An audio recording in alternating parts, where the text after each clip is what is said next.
ಸ್ನೇಹಿತರೆ, ಎಂಜಾಯ್ ಮಾಡೋದಕ್ಕೆ ಅಂತ ಒಂದು ಬೋಟ್ ನಲ್ಲಿ ಸಮುದ್ರದೊಳಗಡೆ ಹೋಗಿ ಅಲ್ಲಿ ಒಂದು ಟ್ರಾಪ್ ಗೆ ಸಿಗಾಕೊಂಡ್ರೆ ಹೇಗಿರುತ್ತೆ ನೀವೇ ಯೋಚನೆ ಮಾಡಿ. ಅಂತದೇ ಒಂದು ಮಿಸ್ಟೀರಿಯಸ್ ಥ್ರಿಲ್ಲಿಂಗ್ ಅಡ್ವೆಂಚರ್ ಮೂವಿನ ನಾವಿವಾಗ ನೋಡೋಣ. ನಾವಿವಾಗ ನೋಡ್ತಿರುವ ಮೂವಿ ಡೇಂಜರಸ್ ವಾಟರ್ಸ್ ಅಂತ. ಈ ಮೂವಿ ತುಂಬಾನೇ ಥ್ರಿಲ್ಲಿಂಗ್ ಮತ್ತೆ ಸಸ್ಪೆನ್ಸ್ ಆಗಿದೆ. ಆದ್ರಿಂದ ಜಾಸ್ತಿ ಟೈಮ್ ವೇಸ್ಟ್ ಮಾಡದೆ ಮೂವಿ ಕಡೆ ಹೋಗೋಣ. ಮೂವಿ ಪ್ರಾರಂಭದಲ್ಲಿ ರೋಜಿನ ತೋರಿಸ್ತಾರೆ. ಅವಳ ಮುಖದಲ್ಲಿ ತುಂಬಾ ಕಡೆ ಡ್ಯಾಮೇಜ್ ಆಗಿರುತ್ತೆ. ಯಾರೋ ಅವಳಿಗೆ ರೋಜಿ ನನ್ಗೆ ಸತ್ಯ ಹೇಳು, ಅಲ್ಲಿ ಏನಾಯ್ತು ಅಂತ ಕೇಳ್ತಾ ಇರ್ತಾರೆ. ಅಲ್ಲಿಗೆ ಆ ಸೀನ್ ಕಟ್ ಆಗಿ ಮೂವಿ ಮೊದ್ಲಿಂದ ಶುರುವಾಗುತ್ತೆ. ಅವಾಗ ಒಂದು ಕಾರ್ ನಲ್ಲಿ ಆಲ್ಮಾ ಬಂದು ಇಳಿದು ಅವಳ ಮನೆ ಒಳಗಡೆ ಬಂದು ಒಂದು ಗ್ಲಾಸ್ ಗೆ ನೀರನ್ನ ಆನ್ ಮಾಡಿ ನಿಂತಿರ್ಬೇಕಾದ್ರೆ ರೋಜಿ ತುಂಬಾ ಸಸ್ಪೆನ್ಸ್ ಆಗಿ ಆಲ್ಮಾ ಹಿಂದೆ ಬಂದು ಆಲ್ಮಾಗೆ ಎದುರಿಸ್ತಾಳೆ. ನಂತರ ಆಲ್ಮಾಗೆ ಜನ್ಮದಿನದ ಶುಭಾಶಯಗಳು ಅಂತ ವಿಶ್ ಮಾಡ್ತಾಳೆ. ಅವಾಗ ನಮ್ಗೆ ಗೊತ್ತಾಗುತ್ತೆ ರೋಜಿ ಹೇಳ ತಾಯಿ ಆಲ್ಮಾ ಅಂತ. ಅವಾಗ ರೋಜಿ ಆಲ್ಮಾಗೆ ಓಕೆ ಮಾಮ್, ನನಗೆ ಕೆಲ್ಸಕ್ಕೆ ಹೋಗೋದಕ್ಕೆ ತುಂಬಾ ಟೈಮ್ ಆಗುತ್ತೆ, ಕಾರ್ ಕೀ ಕೊಡು ಅಂತ ಕೇಳ್ತಾಳೆ. ಅದಕ್ಕೆ ಆಲ್ಮಾ, ನೀನು ನಿನ್ನ ಎಲ್ಲಾ ವಸ್ತುಗಳನ್ನ ಪ್ಯಾಕ್ ಮಾಡಿ ಇಟ್ಕೊಂಡಿದ್ಯಾ, ನಾಳೆ ಒಂದು ಒಳ್ಳೆ ಲಾಂಗ್ ಡ್ರೈವ್ ಹೋಗೋಣ ಅಂತ ಹೇಳ್ತಾಳೆ. ರೋಜಿ ಅದಕ್ಕೆ ಹೌದು ಮಾಮ್ ಅಂತ ಹೇಳಿ ನೈಟ್ ಶಿಫ್ಟ್ ಕೆಲ್ಸಕ್ಕೋಸ್ಕರ ಹೋಗ್ತಾಳೆ. ನೆಕ್ಸ್ಟ್ ಡೇ ರೋಜಿ ಕೆಲಸನ ಮುಗಿಸ್ಕೊಂಡು ಮನೆಗೆ ಬಂದು ಕಾರ್ ಡಿಕ್ಕಿನ ಓಪನ್ ಮಾಡಿ ಅವಳಿಗೆ ತುಂಬಾ ಟಯರ್ಡ್ ಆಗಿದ್ರಿಂದ ಮತ್ತೆ ಕಾರ್ ಒಳಗಡೆ ಹೋಗಿ ಕೂತ್ಕೋತಾಳೆ. ಅವಾಗ ಆಲ್ಮಾ ಅವರ ಲಗೇಜ್ ನೆಲ್ಲ ತಂದು ಕಾರ್ ಡಿಕ್ಕಿ ಒಳಗಡೆ ಇಟ್ಟು ಲಾಂಗ್ ಡ್ರೈವ್ ಗೆ ಅಂತ ಹೋಗ್ತಾರೆ. ಸ್ವಲ್ಪ ಸಮಯದ ನಂತರ ಅವರು ಒಂದು ಬೀಚ್ ಹತ್ರ ಬರ್ತಾರೆ. ಅಲ್ಲಿ ಆಲ್ಮಾ ಸ್ವಲ್ಪ ಮೇಕಪ್ ಮಾಡ್ಕೋತಾ ಇರ್ತಾಳೆ. ಅವಳನ್ನ ನೋಡಿದ ರೋಜಿ, ಡೆರಿಕ್ ಒಬ್ಬ ದೊಡ್ಡ ಶ್ರೀಮಂತ ಅಂತ ಇಷ್ಟಪಡ್ತಿದ್ದೀರಾ ಅಂತ ಕೇಳ್ತಾಳೆ. ಅದಕ್ಕೆ ಆಲ್ಮಾ, ಹಾಗೇನಿಲ್ಲ, ಅವರು ಒಬ್ಬ ಒಳ್ಳೆ ಮನುಷ್ಯ ಅಂತ ಇಷ್ಟಪಡ್ತಾ ಇದೀನಿ ಅಂತ ಹೇಳ್ತಾಳೆ. ಅವಾಗ ನಮ್ಗೆ ಗೊತ್ತಾಗುತ್ತೆ ರೋಜಿ ತಂದೆ ತೀರೋಗಿದ್ದಾರೆ, ಅದರಿಂದ ಆಲ್ಮಾ ಡೆರಿಕ್ ನ ಇಷ್ಟಪಡ್ತಿದ್ದಾಳೆ ಅಂತ.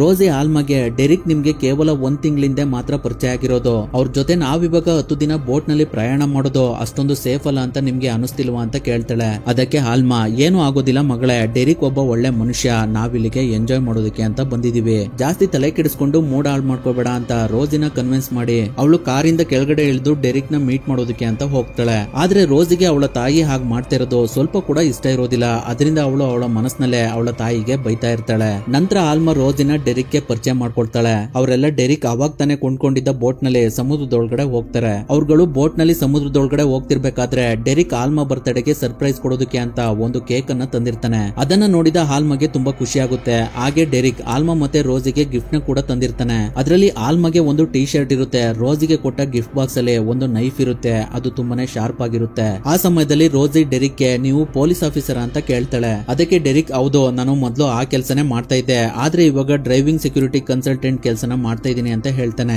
ನೆಕ್ಸ್ಟ್ ಡೇ ಆಲ್ಮಾ ಡಾಲ್ಫಿನ್ ಗಳೇನಾದ್ರೂ ಸಿಕ್ಕರೆ ಅವುಗಳ ವಿಡಿಯೋ ಮಾಡೋಣ ಅಂತ ನೋಡ್ತಿರ್ಬೇಕಾದ್ರೆ ಬೋಟ್ ನ ಮೇನ್ ಸೆಲ್ ಬೂಮ್ ಬಂದು ಅವಳಿಗೆ ಹೊಡೆಯುತ್ತೆ. ಅದರಿಂದ ಆಲ್ಮಾ ನೀರಿನೊಳಗಡೆ ಬಿದೋಗ್ತಾಳೆ. ಅವಾಗ ಡೆರಿಕ್ ಬೋಟ್ ನಲ್ಲಿದ್ದ ಒಂದು ರಿಂಗ್ ಬಾಯ್ ನ ಆಲ್ಮಾ ಹತ್ರ ಎಸ್ದು ರೋಜಿಗೆ, ನೀನು ಕೆಳಗಡೆ ಹೋಗಿ ಒಂದು ಕಬೋರ್ಡ್ ನಲ್ಲಿ ಬ್ಲಾಂಕೆಟ್ ಇದೆ, ಅದನ್ನ ಬೇಗ ತಗೊಂಡ್ ಬಾ ಅಂತ ಹೇಳ್ತಾನೆ. ಅದರಿಂದ ರೋಜಿ ಬ್ಲಾಂಕೆಟ್ ನ ತರೋದಕ್ಕೆ ಅಂತ ಬೋಟ್ ಒಳಗಡೆ ಹೋದಾಗ ಒಂದು ಕಬೋರ್ಡ್ ನಲ್ಲಿ ಗನ್ ಗಳಿರೋದನ್ನ ನೋಡ್ತಾಳೆ. ಅವಾಗ ರೋಜಿ ಆ ಕಬೋರ್ಡ್ ನ ಹಾಗೆ ಕ್ಲೋಸ್ ಮಾಡಿ ಪಕ್ಕದಲ್ಲಿದ್ದ ಕಬೋರ್ಡ್ ನಲ್ಲಿ ಬ್ಲಾಂಕೆಟ್ ನ ತಗೊಂಡು ಮೇಲ್ಗಡೆ ಹೋಗ್ತಾಳೆ. ಅಷ್ಟರಲ್ಲಿ ಆಲ್ಮಾ ಕೂಡ ರಿಂಗ್ ಬಾಯ್ ನ ಸಹಾಯದಿಂದ ಬೋಟ್ ಮೇಲ್ಗಡೆ ಬರ್ತಾಳೆ. ಅವಳಿಗೆ ರೋಜಿ ಬ್ಲಾಂಕೆಟ್ ನ ಕೊಟ್ಟು, ಮಾಮ್ ನಿನ್ಗೆ ಏನು ಆಗಿಲ್ವಾ ಅಂತ ಕೇಳ್ತಾಳೆ. ಅದಕ್ಕೆ ಆಲ್ಮಾ, ಇಲ್ಲ ರೋಜಿ, ನನ್ಗೆ ಏನು ಆಗಿಲ್ಲ, ಡೋಂಟ್ ವರಿ ಅಂತ ಹೇಳ್ತಾಳೆ. ನಂತರ ಅವರೆಲ್ಲ ಅವತ್ ರಾತ್ರಿ ಬೋಟ್ ಒಳಗಡೆ ರೆಸ್ಟ್ ಮಾಡ್ತಾರೆ. ನೆಕ್ಸ್ಟ್ ಡೇ ರೋಜಿ ಎದ್ದು ಬೋಟ್ ಮೇಲ್ಗಡೆ ಬಂದಾಗ ಅವಳ ತಾಯಿ ಒಂದ್ ಕಡೆ ಕೂತಿರ್ತಾಳೆ. ಅವಳ ಹತ್ರ ರೋಜಿ ಹೋದಾಗ, ಮಗಳೇ ದಯವಿಟ್ಟು ನನ್ನನ್ನ ಕ್ಷಮಿಸ್ಬಿಡು, ನಾನ್ ನಿನಗೆ ಅಂತ ಏನು ಮಾಡೋದಕ್ಕೆ ಆಗ್ಲಿಲ್ಲ, ನಾನು ಎಷ್ಟೇ ಟ್ರೈ ಮಾಡಿದ್ರು ಕೂಡ ನಿನಗೆ ಅಂತ ಸ್ವಲ್ಪ ಕೂಡ ಆಸ್ತಿ ಮಾಡೋದಕ್ಕೆ ಆಗ್ಲಿಲ್ಲ ಅಂತ ಆಲ್ಮಾ ತುಂಬಾ ದುಃಖ ಪಡ್ತಿರ್ತಾಳೆ. ಅವಾಗ ರೋಜಿ, ಮಾಮ್ ನೀವು ಅದಕ್ಕೆಲ್ಲ ದುಃಖ ಪಡ್ಬೇಡಿ, ಅದೆಲ್ಲಕ್ಕಿಂತ ನೀವು ನನ್ಗೆ ಒಳ್ಳೆ ತಾಯಿ ಆಗಿದ್ದೀರಾ ಅಂತ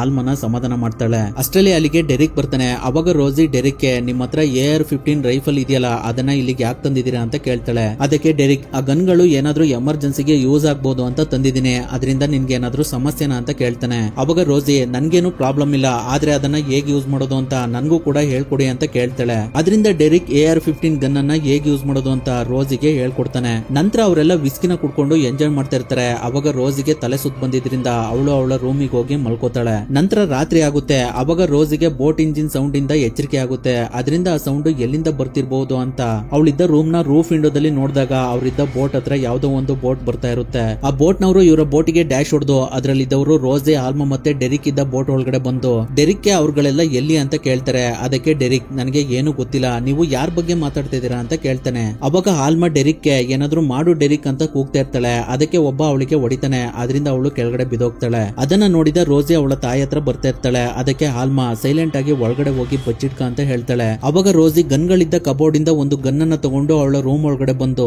ಆ ರೂಮ್ ನ ರೂಫ್ ವಿಂಡೋದಿಂದ ಇನ್ನೇನ್ ಅವ್ರಿಗೆ ಶೂಟ್ ಮಾಡಬೇಕು. ಅಷ್ಟರಲ್ಲಿ ಅವ್ರುಗಳು ಆಲ್ಮಾ ಮತ್ತೆ ಡೆರಿಕ್ ನ ಶೂಟ್ ಮಾಡಿ ಸಾಯಿಸ್ಬಿಡ್ತಾರೆ. ಹಾಗೆ ಆ ಬೋಟ್ ಒಳಗಡೆ ಏನಾದ್ರೂ ಇರ್ಬಹುದಾ ಅಂತ ನೋಡೋದಕ್ಕೆ ಬೋಟ್ ಒಳಗಡೆ ಬರ್ತಾರೆ. ಅದರಿಂದ ರೋಜಿ ಅವರಿಗೆ ಕಾಣದೇ ಇರೋ ತರ ರೂಮ್ ಒಳಗಡೆ ಬಚ್ಚಿಟ್ಕೊಳ್ತಾಳೆ. ಅವರು ಬೋಟ್ ಒಳಗಡೆ ಎಲ್ಲ ನೋಡಿ ಬೋಟ್ ಒಳಗಡೆ ಇದ್ದ ಕೆಲವು ವಸ್ತುಗಳನ್ನ ತಗೊಂಡು ಆ ಬೋಟ್ ಗೆ ಬೆಂಕಿ ಹಾಕಿ ಹಾಕಿ ಅಲ್ಲಿಂದ ಹೋಗ್ತಾರೆ. ಸ್ವಲ್ಪ ಸಮಯದ ನಂತರ ರೋಸಿ ರೂಮ್ ಇಂದ ಹೊರಗಡೆ ಬಂದು ಫೈರ್ ಎಕ್ಸ್ಟಿಂಗ್ವಿಷರ್ ನ ತಗೊಂಡು ಅಲ್ಲಿ ಉರಿತಿದ್ದ ಬೆಂಕಿನ ಹೋಗ್ತಿರ್ಬೇಕಾದ್ರೆ ಅವಳ ತಾಯಿ ಆಲ್ಮಾ ಅಲ್ಲಿ ಸತ್ ಬಿದ್ದಿರೋದನ್ನ ನೋಡ್ತಾಳೆ. ಅದರಿಂದ ಅವಳಿಗೆ ತುಂಬಾನೇ ದುಃಖ ಆಗುತ್ತೆ. ನೆಕ್ಸ್ಟ್ ಡೇ ರೋಸಿ ಮೇಲ್ಗಡೆ ಎದ್ದು ಕುಡಿಯೋದಕ್ಕೆ ನೀರೇನಾದ್ರೂ ಬರುತ್ತಾ ಅಂತ ನೋಡ್ತಾಳೆ. ಆದ್ರೆ ಆ ನಲ್ಲಿನಲ್ಲಿ ನೀರ್ ಬರ್ತಾ ಇರೋದಿಲ್ಲ. ಹಾಗೆ ಆ ಬೋಟ್ ಒಳಗಡೆ ಇದ್ದ ಮಿಷನರಿಗಳು ಮತ್ತೆ ಲ್ಯಾಪ್ಟಾಪ್ ಎಲ್ಲ ಸುಟ್ಟೋಗಿರ್ತವೆ. ರೋಸಿ ಹಾಗೆ ಬೋಟ್ ಇಂದ ಹೊರಗಡೆ ಬಂದಾಗ ಅವಳಿದ್ದ ಬೋಟು ಅರ್ಧಕ್ಕರ್ಧ ಸುಟ್ಟೋಗಿರುತ್ತೆ. ಬೋಟ್ ಇಂಜಿನ್ ಕೂಡ ಸ್ಟಾರ್ಟ್ ಆಗ್ತಾ ಇರೋದಿಲ್ಲ. ಅವಾಗ ರೋಸಿ ಅವಳ ತಾಯಿ ಬಾಡಿನ ಒಂದು ಬಟ್ಟೆನಲ್ಲಿ ಕಟ್ಟಿ ನೀರೊಳಗಡೆ ಹಾಕಿದ್ದ ಬೋಟ್ ಉಕ್ಕನ್ನ ಮೇಲ್ಗಡೆ ತೆಗೆಯೋದಕ್ಕೆ ಅಂತ ಒಂದು ಹಗ್ಗನ ಇಟ್ಕೊಂಡು ಮೇಲ್ಗಡೆ ಎಳಿತಾಳೆ. ಅವಾಗ ಅದೇ ಹಗ್ಗಕ್ಕೆ ಸಿಗಾಕೊಂಡಿರುವ ಡೆರಿಕ್ ನ ಬಾಡಿ ಹೊರಗಡೆ ಬರುತ್ತೆ. ಡೆರಿಕ್ ಇನ್ನೂ ಬದುಕಿರ್ತಾನೆ. ಅದು ಹೇಗಂದ್ರೆ ರಾತ್ರಿ ನಕ್ಸಲೇಟ್ ಗಳು ಅವನಿಗೆ ಶೂಟ್ ಮಾಡಿದಾಗ ಬುಲೆಟ್ ಡೆರಿಕ್ ನ ಶೋಲ್ಡರ್ ಗೆ ಬಿದ್ದಿರುತ್ತೆ. ಅದರಿಂದ ಅವನು ಇನ್ನೂ ಬದುಕಿರ್ತಾನೆ. ಅವನನ್ನ ನೋಡಿದ ರೋಸಿ ಹಗ್ಗನ ಬೋಟ್ ಹತ್ರ ಹೇಳ್ಕೊಂಡು ಡೆರಿಕ್ ನ ಬೋಟ್ ಒಳಗಡೆ ಹೇಳ್ಕೊತಾಳೆ. ನಂತರ ಅವನಿಗೆ ಸ್ವಲ್ಪ ನೀರನ್ನು ಕೊಟ್ಟು ನಾವ್ ಇಲ್ಲಿಂದ ವಾಪಸ್ ಹೋಗೋದಕ್ಕೆ ಏನ್ ಮಾಡ್ಬೇಕು ಅಂತ ಕೇಳ್ತಾಳೆ. ಅದಕ್ಕೆ ಡೆರಿಕ್ ರೇಡಿಯೋ ಕಂಟ್ರೋಲ್ ಇಂದ ಸಹಾಯಕ್ಕೆ ರೆಸ್ಕ್ಯೂ ಟೀಮ್ ನ ಕರಿ ಅಂತ ಹೇಳ್ತಾನೆ. ಅವಾಗ ರೋಸಿ ರೇಡಿಯೋ ಕಂಟ್ರೋಲ್ ಡೆಡ್ ಆಗಿದೆ, ಇಂಜಿನ್ ಎಲೆಕ್ಟ್ರಿಕ್ ಸಿಸ್ಟಮ್ಸ್ ಗಳೆಲ್ಲ ಹಾಳಾಗಿದಾವೆ, ಇವಾಗ ನನಗೆ ಏನ್ ಮಾಡ್ಬೇಕು ಅಂತ ಗೊತ್ತಾಗ್ತಿಲ್ಲ ಅಂತ ಹೇಳ್ತಾಳೆ. ಅದಕ್ಕೆ ಡೆರಿಕ್ ಗಾಳಿ ಬರ್ತಿರುವ ಆಪೋಸಿಟ್ ಸೈಡ್ ಗೆ ಮೆನ್ಸೆಲ್ ಕ್ಲಾತ್ ನ ಕಟ್ಟು ಅಂತ ಹೇಳ್ತಾನೆ. ಅದರಿಂದ ರೋಸಿ ಹೇಗೋ ಮಾಡಿ ಆ ಕ್ಲಾತ್ ನ ಕಟ್ಟಿ ಬೋಟ್ ಒಳಗಡೆ ಬಂದ್ರೆ ಬೋಟ್ ಒಂದ್ ಕಡೆ ಲೀಕ್ ಆಗ್ತಾ ಇರುತ್ತೆ. ಯಾಕಂದ್ರೆ ರಾತ್ರಿ ನಕ್ಸಲೇಟ್ ಗಳು ಬಂದು ಅವರ ಬೋಟಿಗೆ ಡ್ಯಾಶ್ ಹೊಡೆದಿದ್ರಿಂದ ಅವರ ಬೋಟು ಡ್ಯಾಮೇಜ್ ಆಗಿ ಅದ್ರೊಳಗಡೆಯಿಂದ ನೀರು ಒಳಗಡೆ ಬರ್ತಾ ಇರುತ್ತೆ. ಅದರಿಂದ ರೋಸಿ ಹೊರಗಡೆ ಬಂದು ಬೋಟ್ ಡ್ಯಾಮೇಜ್ ಆಗಿರುವ ಜಾಗಕ್ಕೆ ಒಂದು ಟೇಪ್ ಅನ್ನ ಹಾಕ್ತಾಳೆ. ನಂತರ ಅವಳು ಅವತ್ ರಾತ್ರಿ ಮಲ್ಕೊಂಡು ರೆಸ್ಟ್ ಮಾಡ್ತಿರ್ಬೇಕಾದ್ರೆ ಡೆರಿಕ್ ಅವಳನ್ನ ಕರೀತಾನೆ. ಅಷ್ಟರಲ್ಲಿ ಅಲ್ಲಿ ಬೆಳಿಗ್ಗೆ ಆಗಿರುತ್ತೆ. ಅವಾಗ ರೋಸಿ ಹೊರಗಡೆ ಬಂದು ಡೆರಿಕ್ ಗೆ ಏನ್ ಬೇಕು ಅಂತ ಕೇಳ್ತಾಳೆ. ಅದಕ್ಕೆ ಡೆರಿಕ್ ಫಸ್ಟ್ ಏಡ್ ಕಿಟ್ ನ ತಗೊಂಡ್ ಬಾ ಅಂತ ಹೇಳ್ತಾನೆ. ಅದರಿಂದ ರೋಸಿ ಫಸ್ಟ್ ಏಡ್ ಕಿಟ್ ನ ತಗೊಂಡ್ ಬಂದು ಡೆರಿಕ್ ಶೋಲ್ಡರ್ ಗೆ ಬುಲೆಟ್ ಬಿದ್ದ ಜಾಗಕ್ಕೆ ಬ್ಯಾಂಡೇಜ್ ಆಗ್ತಿರ್ಬೇಕಾದ್ರೆ ರೋಸಿ ಡೆರಿಕ್ ಗೆ ರಾತ್ರಿ ಬಂದಿದ್ರಲ್ಲ ಅವರು ಯಾರು ಅಂತ ಕೇಳ್ತಾಳೆ. ಅದಕ್ಕೆ ಡೆರಿಕ್ ನನಗೇನು ಗೊತ್ತಿಲ್ಲ ಅಂತ ಹೇಳ್ತಿರ್ಬೇಕಾದ್ರೆ ಅವನು ಹಾಗೆ ನಿದ್ದೆಗೆ ಹೋಗ್ಬಿಡ್ತಾನೆ. ನಂತರ ರೋಸಿ ಬೋಟ್ ಇಂಜಿನ್ ಹತ್ರ ಬಂದು ಬೋಟ್ ಇಂಜಿನ್ ನ ಸ್ಟಾರ್ಟ್ ಮಾಡೋದಕ್ಕೆ ಟ್ರೈ ಮಾಡ್ತಾಳೆ. ಆದ್ರೆ ಅದು ಸ್ಟಾರ್ಟ್ ಆಗೋದಿಲ್ಲ. ಅದರಿಂದ ರೋಸಿ ಏನ್ ಮಾಡ್ಬೇಕು ಅಂತ ಯೋಚನೆ ಮಾಡ್ತಾ ಕೂತಿರ್ಬೇಕಾದ್ರೆ ಒಂದು ಕಬೋರ್ಡ್ ನಲ್ಲಿ ಡೆರಿಕ್ ಮತ್ತೆ ರಾತ್ರಿ ಬಂದಿದ್ದ ನಕ್ಸಲೇಟ್ ಗಳ ಫೋಟೋ ಇರುತ್ತೆ. ಅದನ್ನ ನೋಡಿದ ರೋಸಿಗೆ ಡೆರಿಕ್ ಮತ್ತೆ ರಾತ್ರಿ ಬಂದಿದ್ದ ನಕ್ಸಲೇಟ್ ಗಳಿಗೂ ಏನೋ ಸಂಬಂಧ ಇದೆ ಅನ್ನೋದು ಗೊತ್ತಾಗುತ್ತೆ. ಅದರಿಂದ ಅವಳು ಡೆರಿಕ್ ಹತ್ರ ಬಂದು ಅವನನ್ನ ಒಂದು ಹಗ್ಗದಿಂದ ಕಟ್ಟಾಕಿ ಅವನ ಜೇಬಲ್ಲಿದ್ದ ಒಂದು ನೈಫ್ ಅನ್ನ ತಗೊಂಡು ಇಟ್ಕೋತಾಳೆ. ಸ್ವಲ್ಪ ಸಮಯದ ನಂತರ ರೋಸಿ ಡೆರಿಕ್ ಹತ್ರ ಹೋದಾಗ ಅವನು ಆ ಜಾಗದಲ್ಲಿ ಇರೋದಿಲ್ಲ. ಅದರಿಂದ ರೋಸಿ ಅವಳ ಹತ್ರ ಇದ್ದ ನೈಫ್ ನ ಇಟ್ಕೊಂಡು ಬೋಟ್ ಒಳಗಡೆ ಡೆರಿಕ್ ನ ಹುಡುಕ್ತಿರ್ಬೇಕಾದ್ರೆ ಡೆರಿಕ್ ವಾಶ್ರೂಮ್ ಇಂದ ಹೊರಗಡೆ ಬಂದು ನಾವು ಆದಷ್ಟು ಬೇಗ ಬೋಟ್ ಇಂಜಿನ್ ನ ರೆಡಿ ಮಾಡ್ಬೇಕು ಅಂತ ಹೇಳ್ತಾನೆ. ಅವಾಗ ರೋಸಿ ಡೆರಿಕ್ ಗೆ ನಿನ್ಗೆ ರಾತ್ರಿ ಬಂದಿದ್ರಲ್ಲ ಅವ್ರುಗಳು ಗೊತ್ತು, ಆದ್ರೆ ನನಗೆ ಅವ್ರುಗಳು ಗೊತ್ತಿಲ್ಲ ಅಂತ ಯಾಕೆ ಸುಳ್ಳು ಹೇಳ್ದೆ ಅಂತ ಕೇಳ್ತಾಳೆ. ಅದಕ್ಕೆ ಡೆರಿಕ್ ಅವ್ರುಗಳು ರಾಕ್ಷಸರು, ಅವ್ರಗಳ ಬಗ್ಗೆ ನೀನು ಜಾಸ್ತಿ ತಿಳ್ಕೊಳ್ದೆ ಇರೋದೇ ಒಳ್ಳೇದು ಅಂತ ಹೇಳ್ತಾನೆ. ನಂತರ ಅವರಿಬ್ರು ಸೇರಿ ಇಂಜಿನ್ ನ ಸ್ಟಾರ್ಟ್ ಮಾಡ್ತಾರೆ. ಆದ್ರೆ ಆ ಇಂಜಿನ್ ಸ್ಟಾರ್ಟ್ ಆದ ಕೂಡಲೇ ಶಾರ್ಟ್ ಆಗಿ ಸುಟ್ಟೋಗುತ್ತೆ. ಅದರಿಂದ ಅವ್ರಿಗೆ ಇವಾಗ ಮೇನ್ಸೆಲ್ ಕ್ಲಾತ್ ನ ಸಹಾಯದಿಂದ ಗಾಳಿ ಬರೋ ಕಡೆ ಹೋಗೋದ್ ಬಿಟ್ರೆ ಬೇರೆ ಯಾವ್ದು ಕೂಡ ಆಪ್ಷನ್ ಇರೋದಿಲ್ಲ. ಅವಾಗ ಡೆರಿಕ್ ರೋಸಿಗೆ ರಾತ್ರಿ ಎಲ್ಲ ಕಾಕ್ಪಿಟ್ ನ ನಾರ್ತ್ ಈಸ್ಟ್ ಡೈರೆಕ್ಷನ್ ಕಡೆಗೆ ಸೆಟ್ ಮಾಡಿಡು ಅಂತ ಹೇಳ್ತಾನೆ. ಅವಾಗ ರೋಸಿ ಕಾಂಪಸ್ ನ ಸಹಾಯದಿಂದ ಬೋಟ್ ಸ್ಟೈರಿಂಗ್ ನ ನಾರ್ತ್ ಈಸ್ಟ್ ಕಡೆ ಸೆಟ್ ಮಾಡಿ ಒಂದು ಹಗ್ಗನ ಕಟ್ತಾಳೆ. ನೆಕ್ಸ್ಟ್ ಡೇ ರೋಸಿ ಎದ್ದಾಗ ಡೆರಿಕ್ ನನ್ನ ಚಾಕನ್ನ ನನ್ಗೆ ವಾಪಸ್ ಕೊಡ್ತೀಯಾ ಅಂತ ಕೇಳ್ತಾನೆ. ಅದಕ್ಕೆ ರೋಸಿ ಇಲ್ಲ ನಾನು ಕೊಡೋದಿಲ್ಲ ಅಂತ ಹೇಳ್ತಾಳೆ. ನಂತರ ಅವರಿಬ್ರು ಹಾಗೆ ಬೋಟ್ ನಲ್ಲಿ ಸಮಯ ಕಳಿತಿರ್ಬೇಕಾದ್ರೆ ಅವತ್ ರಾತ್ರಿ ಡೆರಿಕ್ ತುಂಬಾ ಕೋಪದಿಂದ ರೋಸಿಗೆ ನಾವು ತಪ್ಪಾದ ದಾರಿಲಿ ಹೋಗ್ತಾ ಇದೀವಿ, ಗಾಳಿ ಕೂಡ ತುಂಬಾ ಜೋರಾಗಿ ಬೀಸ್ತಾ ಇದೆ, ನಾವಿನ್ನ ಸಮುದ್ರದ ತೀರಕ್ಕೆ ಹೋಗುವ ಅವಕಾಶ ತುಂಬಾ ಕಮ್ಮಿ ಇದೆ ಅಂತ ಬೈತಿರ್ತಾನೆ. ಅದರಿಂದ ರೋಸಿ ತುಂಬಾನೇ ಎದ್ರುಕೊಂಡು ಅವಳ ರೂಮ್ ಒಳಗಡೆ ಹೋಗಿ ಡೋರ್ ಅನ್ನ ಕ್ಲೋಸ್ ಮಾಡ್ಕೊಂಡು ಒಂದು ಗನ್ ಅನ್ನ ಇಟ್ಕೊಂಡು ಕೂತ್ಕೋತಾಳೆ. ನೆಕ್ಸ್ಟ್ ಡೇ ರೋಸಿ ಅವಳ ರೂಮ್ ನ ರೂಫ್ ಇಂದ ಹೊರಗಡೆ ನೋಡಿದಾಗ ಅವಳಿಗೆ ಏನೋ ಕಾಣುತ್ತೆ. ಅದರಿಂದ ಅವಳು ತುಂಬಾ ಖುಷಿಯಿಂದ ಕಾಕ್ಪಿಟ್ ಹತ್ರ ಬಂದು ಬೋಟ್ ನ ಒಂದ್ ಕಡೆ ತಿರುಗಿಸ್ತಾಳೆ. ಅವಾಗ ನಮ್ಗೆ ಅವರ ಮುಂದೆ ಒಂದು ಐಲ್ಯಾಂಡ್ ಇರೋದು ಗೊತ್ತಾಗುತ್ತೆ. ಸ್ವಲ್ಪ ಸಮಯದ ನಂತರ ಅವರಿಬ್ರು ಐಲ್ಯಾಂಡ್ ಹತ್ರ ಬಂದು ಎಮರ್ಜೆನ್ಸಿ ಬೋಟ್ ನ ಸಹಾಯದಿಂದ ಐಲ್ಯಾಂಡ್ ಒಳಗಡೆ ಹೋಗ್ತಿರ್ಬೇಕಾದ್ರೆ ರೋಸಿ ನನ್ನ ತಾಯಿ ಬಾಡಿನ ಕೂಡ ಇಲ್ಲಿಂದ ತಗೊಂಡು ಹೋಗೋಣ ಅಂತ ಹೇಳ್ತಾಳೆ. ಅದಕ್ಕೆ ಡೆರಿಕ್ ನನ್ ಕೈಲಿ ಆಗೋದಿಲ್ಲ, ಯಾಕಂದ್ರೆ ಒಂದ್ ಕೈಯಿಂದ ನಿನ್ನ ತಾಯಿ ಬಾಡಿನ ಮೇಲ್ಗಡೆ ಎತ್ತೋದಕ್ಕೆ ಸಾಧ್ಯ ಇಲ್ಲ, ಅದರಿಂದ ನಿನ್ನ ತಾಯಿ ಬಾಡಿ ಇಲ್ಲೇ ಇರ್ಲಿ, ಆಮೇಲೆ ಅದ್ರ ಬಗ್ಗೆ ಯೋಚನೆ ಮಾಡೋಣ ಅಂತ ಹೇಳ್ತಾನೆ. ನಂತರ ಅವರಿಬ್ರು ಎಮರ್ಜೆನ್ಸಿ ಬೋಟ್ ನಿಂದ ಐಲ್ಯಾಂಡ್ ಕಡೆ ಹೋಗ್ತಿರ್ಬೇಕಾದ್ರೆ ರೋಸಿ ಕೈಯಲ್ಲಿದ್ದ ಪೆಡಲ್ ಹಸ್ಕೊಂಡು ನೀರಿನ ಒಳಗಡೆ ಹೋಗುತ್ತೆ. ಅದರಿಂದ ರೋಸಿ ಆ ಪೆಡಲ್ ನ ತಗೊಳ್ಳೋದಕ್ಕೆ ಅಂತ ಹೋಗಿ ನೀರಿನ ಒಳಗಡೆ ಬಿದ್ದೋಗ್ತಾಳೆ. ಆದ್ರೆ ಅವಳಿಗೆ ಸ್ವಿಮ್ಮಿಂಗ್ ಬರ್ದೇ ಇರೋ ಕಾರಣ ನನ್ನನ್ನ ಕಾಪಾಡಿ ಅಂತ ಕೂಗ್ತಾ ಇರ್ತಾಳೆ. ಅವಾಗ ಡೆರಿಕ್ ನೀರಿನ ಒಳಗಡೆ ಹಾರಿ ರೋಸಿನ ದಡ ಕೇಳ್ಕೊಂಡ್ ಬರ್ತಾನೆ. ಸ್ವಲ್ಪ ಸಮಯದ ನಂತರ ರೋಸಿಗೆ ಎಚ್ಚರಿಕೆ ಆಗುತ್ತೆ. ಅವಾಗ ಅವಳು ಡೆರಿಕ್ ಎಲ್ಲೋದ ಅಂತ ಅವನನ್ನ ಹುಡುಕೊಂಡು ಐಲ್ಯಾಂಡ್ ಒಳಗಡೆ ಹೋಗ್ತಾಳೆ. ರೋಸಿ ಐಲ್ಯಾಂಡ್ ಒಳಗಡೆ ಎಲ್ಲಾ ಕಡೆ ಹುಡುಕಿದ್ರು ಕೂಡ ಡೆರಿಕ್ ಅವಳಿಗೆ ಎಲ್ಲೂ ಕಾಣೋದಿಲ್ಲ. ಅವಳು ಹಾಗೆ ಐಲ್ಯಾಂಡ್ ಒಳಗಡೆ ಹೋಗ್ತಿರ್ಬೇಕಾದ್ರೆ ಡೆರಿಕ್ ಒಂದ್ ಕಡೆ ಕೂತ್ಕೊಂಡು ಅವನ ಬಾಡಿನ ವಾಶ್ ಮಾಡ್ಕೋತಾ ಇರ್ತಾನೆ. ಅವನು ರೋಸಿ ಅಲ್ಲಿಗೆ ಬಂದಿದ್ ನೋಡಿ ರೋಸಿಗೆ ಇಲ್ಲಿ ಬರ್ತಿರುವ ನೀರನ್ನ ಕುಡಿ,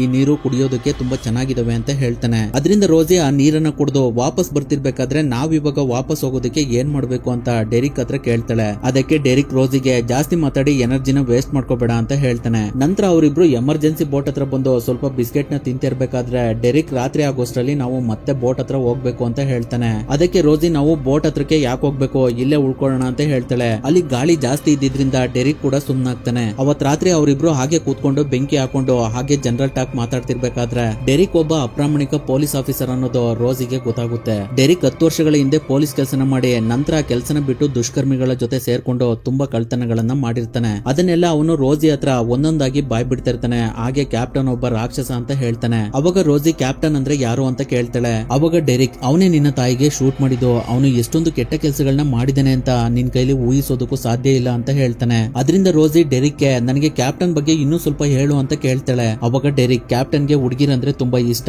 ಅವನಿಗೆ ಹುಡುಗಿರು ಸಿಗಾಕೊಂಡ್ರೆ ಅವನ ಕೈಯಿಂದ ಬಚಾವಾಗೋದು ತುಂಬಾ ಕಷ್ಟ. ಟೋಟಲ್ ಆಗಿ ಹೇಳ್ಬೇಕು ಅಂದ್ರೆ ಅವನೊಬ್ಬ ದೊಡ್ಡ ಕ್ರೂರಿ ಅಂತ ಹೇಳಿ ರೋಸಿಗೆ ನೀನು ನನ್ನ ಕೈಯನ್ನ ಕಟ್ಟಾಕಿದ್ದಲ್ಲ, ಆ ರೀತಿ ಯಾವತ್ತೂ ಕಟ್ಟಾಕ್ಬಾರ್ದು, ಅದು ಹೇಗ್ ಕಟ್ಬೇಕು ಅಂತ ನಾನಿವಾಗ ನಿನ್ಗೆ ತೋರಿಸ್ತೀನಿ ಅಂತ ಡೆರಿಕ್ ಒಂದು ಹಗ್ಗದಿಂದ ರೋಸಿ ಕೈಯನ್ನ ಕಟ್ತಾನೆ. ಆ ಸಮಯದಲ್ಲಿ ರೋಸಿ ಅವನ ಹತ್ರ ಇದ್ದ ಒಂದು ಡಿವೈಸ್ ನ ನೋಡಿ ಅದು ಏನು ಅಂತ ಕೇಳ್ತಾಳೆ. ಅದಕ್ಕೆ ಡೆರಿಕ್ ಇದೊಂದು ಟ್ರ್ಯಾಕಿಂಗ್ ಡಿವೈಸ್, ಇದನ್ನ ಆಕ್ಟಿವ್ ಮಾಡಿದ್ರೆ ಸ್ಯಾಟಲೈಟ್ ಗೆ ಸಿಗ್ನಲ್ ಕಳಿಸುತ್ತೆ, ಅವಾಗ ನಮ್ಮನ್ನ ಕಾಪಾಡೋದಕ್ಕೆ ನಮ್ಮ ಜನಗಳು ಬರ್ತಾರೆ ಅಂತ ಹೇಳ್ತಾನೆ. ಅವಾಗ ರೋಸಿ ನಾನು ಅವಾಗ್ಲೇ ಕೇಳಿದ್ಕೆ ಇದು ಕೆಲಸ ಮಾಡೋದಿಲ್ಲ ಅಂತ ನನಗೆ ಯಾಕೆ ಸುಳ್ಳು ಹೇಳ್ದೆ ಅಂತ ಕೇಳ್ತಾಳೆ. ಅಷ್ಟೊತ್ತಿಗೆ ಡೆರಿಕ್ ರೋಸಿ ಕೈಯನ್ನ ಹಗ್ಗದಿಂದ ಕಟ್ಟಾಕ್ ಬಿಟ್ಟಿರ್ತಾನೆ. ಅವಾಗ ಡೆರಿಕ್ ರೋಸಿಗೆ ನಾನು ನನ್ನ ರಜದ ದಿನಗಳನ್ನ ನಿನ್ನ ತಾಯಿ ಜೊತೆ ಖುಷಿಯಿಂದ ಕಳೆಯೋಣ ಅಂತ ಅನ್ಕೊಂಡಿದ್ದೆ, ಆದ್ರೆ ನೀನು ನಿನ್ನ ತಾಯಿ ಜೊತೆ ಬಂದಾಗ ನಿನ್ನನ್ನು ನೋಡಿ ನಾನು ಅವತ್ತೇ ಕಳ್ದೋದೆ ಅಂತ ಹೇಳ್ತಾನೆ. ಅದರಿಂದ ರೋಸಿ ಅವನಿಗೆ ಹೊಡೆದು ಪಕ್ಕದಲ್ಲಿದ್ದ ಗನ್ನನ್ನ ತಗೊಂಡು ಡೆರಿಕ್ ಗೆ ಏನ್ ಮಾಡಿ ಟ್ರ್ಯಾಕಿಂಗ್ ಡಿವೈಸ್ ನ ಆನ್ ಮಾಡು ಅಂತ ಹೇಳ್ತಾಳೆ. ಆದ್ರೆ ಡೆರಿಕ್ ಅವಾಗ ಆನ್ ಮಾಡೋದಿಲ್ಲ. ಅದರಿಂದ ರೋಸಿ ಅವನಿಗೆ ಶೂಟ್ ಮಾಡ್ತಾಳೆ. ಆದ್ರೆ ಆ ಗನ್ನು ಫೈರ್ ಆಗೋದಿಲ್ಲ, ಯಾಕಂದ್ರೆ ಆ ಗನ್ ಅಲ್ಲಿದ್ದ ಬುಲೆಟ್ಸ್ ಗಳನ್ನೆಲ್ಲ ಡೆರಿಕ್ ತಗೊಂಡು ಇಟ್ಕೊಂಡಿರ್ತಾನೆ. ಅವಾಗ ರೋಸಿ ಮತ್ತೆ ಡೆರಿಕ್ ಇಬ್ಬರಿಗೂ ಫೈಟ್ ಆಗುತ್ತೆ.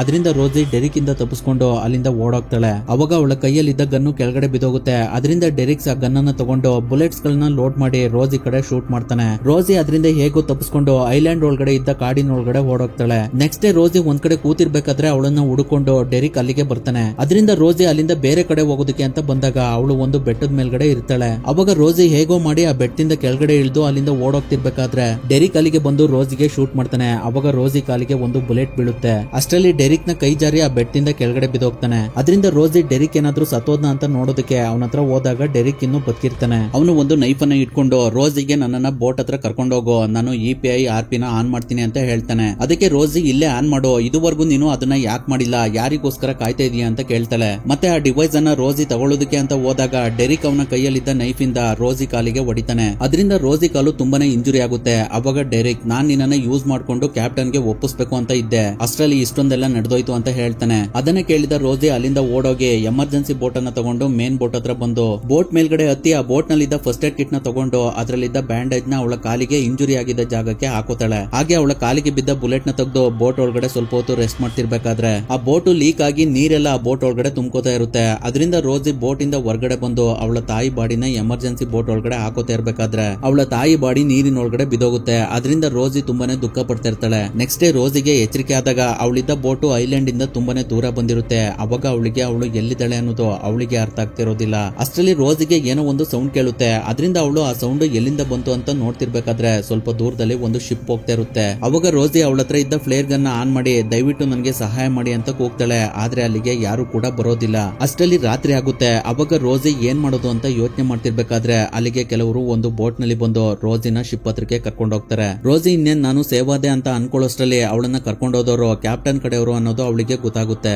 ರೋಸಿ ಆ ಶಿಪ್ ಒಳಗಡೆ ಹಣ್ಣುಗಳನ್ನ ತಿಂತ ಕೂತಿರ್ಬೇಕಾದ್ರೆ ಅಲ್ಲಿನ ಜನಗಳು ರೋಸಿನ ಒಂಥರ ವಿಚಿತ್ರವಾಗಿ ನೋಡ್ತಾ ಇರ್ತಾರೆ. ಅದರಿಂದ ರೋಸಿಗೆ ತುಂಬಾನೇ ಭಯ ಆಗ್ತಾ ಇರುತ್ತೆ. ನಂತರ ರೋಸಿ ಸ್ನಾನ ಮಾಡಿ ಫ್ರೆಶ್ ಆಗಿ ನಾನು ಇಲ್ಲಿಂದ ಹೇಗಾದ್ರೂ ಮಾಡಿ ಬಚಾವಾಗಬೇಕು ಅಂತ ಡಿಸೈಡ್ ಮಾಡಿ ಅವಳು ಡೈರೆಕ್ಟ್ ಆಗಿ ಕ್ಯಾಪ್ಟನ್ ಹತ್ರಕ್ಕೆ ಹೋಗ್ತಾಳೆ. ಯಾಕಂದ್ರೆ ಕ್ಯಾಪ್ಟನ್ ಗೆ ಹುಡುಗಿರ್ ಅಂದ್ರೆ ತುಂಬಾ ಇಷ್ಟ ಅಂತ ಡೆರಿಕ್ ಹೇಳಿರ್ತಾನೆ. ಅದೇ ವೀಕ್ನೆಸ್ ನ ಇಟ್ಕೊಂಡು ರೋಸಿ ಕ್ಯಾಪ್ಟನ್ ಹತ್ರ ಬಂದಿರ್ತಾಳೆ. ಅವಾಗ ರೋಸಿ ಕ್ಯಾಪ್ಟನ್ ಗೆ ಸ್ವಲ್ಪ ಕ್ಲೋಸ್ ಆಗಿ ಶಿಪ್ ನ ಹೇಗ್ ರನ್ ಮಾಡೋದು, ಹಾಗೆ ಆಟೋ ಪೈಲಟ್ ಬಟನ್ ಎಲ್ಲಿದೆ, ಮತ್ತೆ ಶಿಪ್ ಗೆ ಸಂಬಂಧಪಟ್ಟ ಕೆಲವು ವಿಷಯಗಳನ್ನ ಅವಳು ತಿಳ್ಕೊತಾಳೆ. ಕ್ಯಾಪ್ಟನ್ ರೋಸಿನ ನೋಡಿ ಅವಳ ಬ್ಯೂಟಿಗೆ ಸೋತು ಶಿಪ್ ಬಗ್ಗೆ ಎಲ್ಲಾ ಮಾಹಿತಿನ ರೋಸಿಗೆ ತಿಳಿಸ್ತಾನೆ. ಅವರಿಬ್ರು ಹಾಗೆ ಮಾತಾಡ್ತಿರ್ಬೇಕಾದ್ರೆ ರೋಸಿ ಒಂದು ಸ್ಪ್ಯಾನರ್ ನ ತಗೊಂಡು ಕ್ಯಾಪ್ಟನ್ ಇಂದ ಹೋಗಿ ಅವನ ತಲೆಗೆ ಸ್ಪ್ಯಾನರ್ ಇಂದ ಹೊಡೆದು ಸಾಯಿಸ್ತಾಳೆ. ಆ ಸೌಂಡ್ ಅನ್ನು ಕೇಳಿಸ್ಕೊಂಡು ಹೊರಗಡೆ ನಿಂತಿದ್ದ ಲ್ಯಾರಿ ಒಳಗಡೆ ಬಂದು ನೋಡೋಷ್ಟರಲ್ಲಿ ರೋಸಿ ಕ್ಯಾಪ್ಟನ್ ನ ಸಾಯಿಸಿ ಅಲ್ಲಿಂದ ಹೋಗಿರ್ತಾಳೆ. ನಂತರ ರೋಸಿ ಒಂದು ರೂಮ್ ಗೆ ಬಂದಾಗ ಅಲ್ಲಿ ತಬ್ಬಿತಾ ಇರ್ತಾಳೆ. ಅವಳನ್ನ ಕ್ಯಾಪ್ಟನ್ ಕಡೆಯವರು ಹೇಗ್ ಬೇಕೋ ಹಾಗೆ ಯೂಸ್ ಮಾಡ್ಕೋತಾ ಇರ್ತಾರೆ. ಅವಳನ್ನ ನೋಡಿದ ರೋಸಿ ತುಂಬಾ ದುಃಖ ಪಡ್ಕೊಂಡು ನೀನು ಹುಷಾರಾಗಿದ್ಯಾ, ನಿನ್ಗೆ ಗನ್ಗಳು ಎಲ್ಲಿದಾವೆ ಅಂತ ಗೊತ್ತಾ ಅಂತ ಕೇಳ್ತಾಳೆ. ಅದಕ್ಕೆ ತಬಿತಾ ಗನ್ಗಳಿರುವ ಜಾಗನ ರೋಸಿಗೆ ತಿಳಿಸ್ತಾಳೆ. ಹಾಗೆ ಆ ಬೋಟ್ ನಲ್ಲಿ ನಂತರನೇ ಇನ್ನು ತುಂಬಾ ಹುಡುಗಿರಿದ್ದಾರೆ ಅಂತ ಕೂಡ ಹೇಳ್ತಾಳೆ. ಅವಾಗ ರೋಸಿ ಅಲ್ಲಿಂದ ಹೊರಗಡೆ ಬಂದು ಇಂಜಿನ್ ರೂಮ್ ಒಳಗಡೆ ಹೋಗಿ ಗನ್ಗಳನ್ನ ಹುಡುಕಿ ಅವುಗಳನ್ನ ತಗೊಳ್ಳೋದಕ್ಕೆ ಅಂತ ಹೋದಾಗ